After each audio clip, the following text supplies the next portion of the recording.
Bonjour à tous et bienvenue de retour sur la chaîne Harrison Info. Dans la vidéo d'aujourd'hui, je vais vous présenter la comparaison clé entre le Xiaomi 15T Pro et le 15T Basic.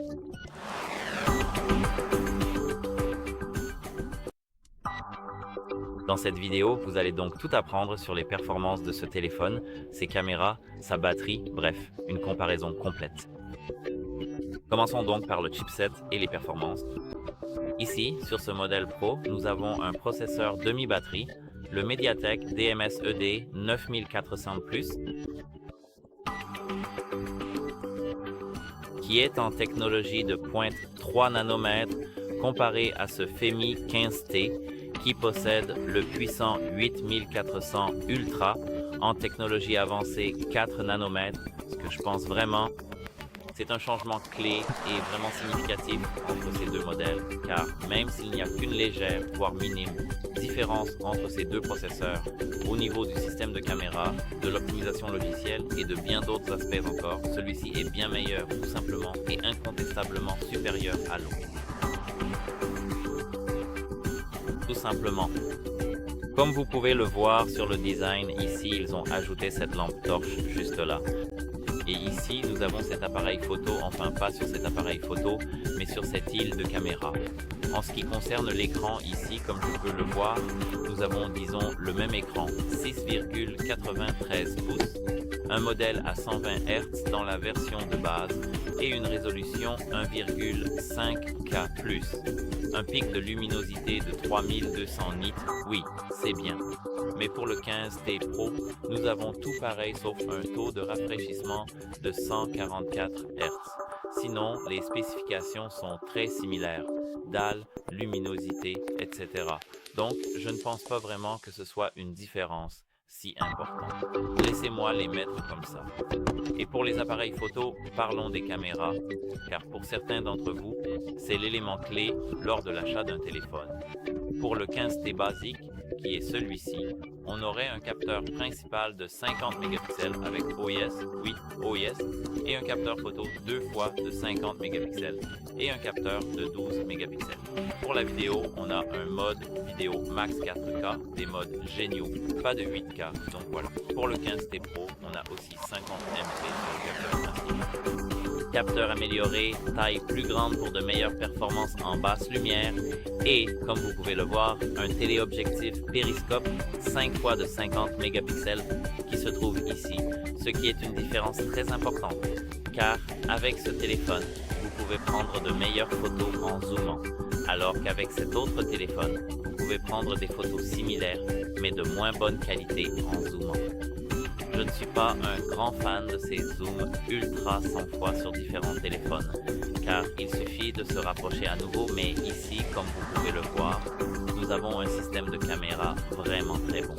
Ici, l'Epsilon est légèrement moins bon, et sur ce modèle Pro, nous avons un ultra grand angle de 12 mégapixels, donc le même que l'autre, et celui-ci prend en charge plus d'options vidéo, par exemple la 4K à 120 images par seconde, donc c'est une petite différence. Mais en ce qui concerne le système de caméra, je recommanderais d'acheter celui-ci plutôt que l'autre, car oui, c'est satisfaisant de pouvoir prendre des photos à longue distance qui ne sont pas pixelisées, qui sont nettes et tout simplement belles. Qu'en est-il de la caméra frontale, la caméra selfie? C'est celle-ci, comme vous pouvez le voir, un poinçon ici en haut de l'écran. C'est en fait le même. Et pour ces deux modèles, ils ont tous les deux une caméra frontale de 20 ou 42 mégapixels, des capacités vidéo et HDR similaires. Et pour le 15T Pro, ce serait la même chose, pas de grande différence. Des performances solides, notées jusqu'à présent. Qu'en est-il de la batterie? Oui, là, nous avons une très grande différence, car pour le modèle de base qui est ici, nous avons une batterie de 5500 mAh avec une charge filaire de 67 watts, pas de charge sans fil, donc on ne peut pas recharger sans fil. Et une charge complète devrait prendre environ 50 minutes. Et pour le 5050T Pro, nous avons la même capacité, mais la charge filaire est de 90 watts au lieu lieu de 67, donc beaucoup plus rapide. Et ici, nous avons une charge filaire de 50 watts, ce qui est plus rapide que la charge filaire de l'iPhone. Donc oui, la charge complète est vraiment très rapide. Donc en termes de batterie, ce téléphone l'emporte. Aucune différence. Enfin, je veux dire, c'est très mignon. Il y a des différences. Nous avons vraiment une très grande différence ici, je le pense. Et pour ce qui est de la conception et des extras, comme vous pouvez le voir ici, enfin, vous ne pouvez pas voir parce que je n'ai pas de coque, mais je ne peux pas l'enlever parce que ma société ne me le permet pas. Mais pour la conception et les extras du Xiaomi 15T Pro, ici, nous avons un cadre plus premium, comme du métal ou un alliage. Vous auriez la recharge sans fil, un module photo plus raffiné, etc. Donc je pense, ou laissez-moi juste enlever cette coque, je vais vous montrer ça. Ça ressemble à ça et ici, comme vous pouvez le voir, il y a une sensation un peu plus premium au toucher de ce téléphone. Ils ont un meilleur cadre, probablement en métal ou en alliage, comme je l'ai dit. Et pour le Xiaomi 15T de base, nous avons un cadre en plastique, un dos en fibre de verre ou un cadre non premium et le même verre Gorilla Glass 7i ainsi qu'une certification IP68, ce qui est identique au modèle Pro. Mais oui, ici, nous avons un cadre en plastique et on le sent en main, mais on retrouve tout de même une sensation premium, donc ce n'est pas si mal.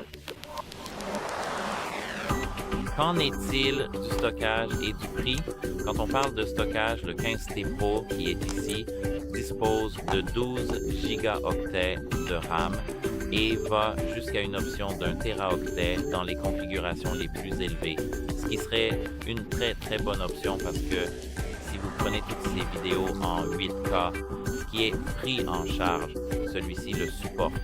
Ici, ils ont dit que vous ne pouvez pas retirer votre stockage et le transférer à tout moment, en fait.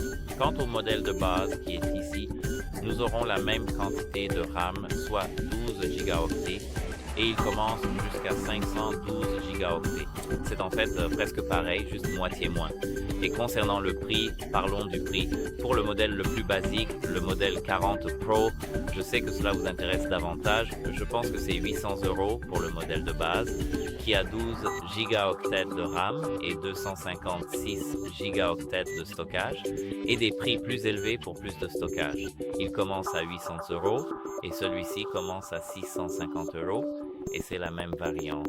Donc en réalité, nous avons ici des différences très minimes, mais des différences clés qui font la différence à l'usage de ce téléphone. Mais lequel devriez-vous choisir? En fait, j'ai utilisé ce téléphone pendant une semaine et celui-ci aussi. Donc en résumé, 2 semaines à utiliser ces deux téléphones.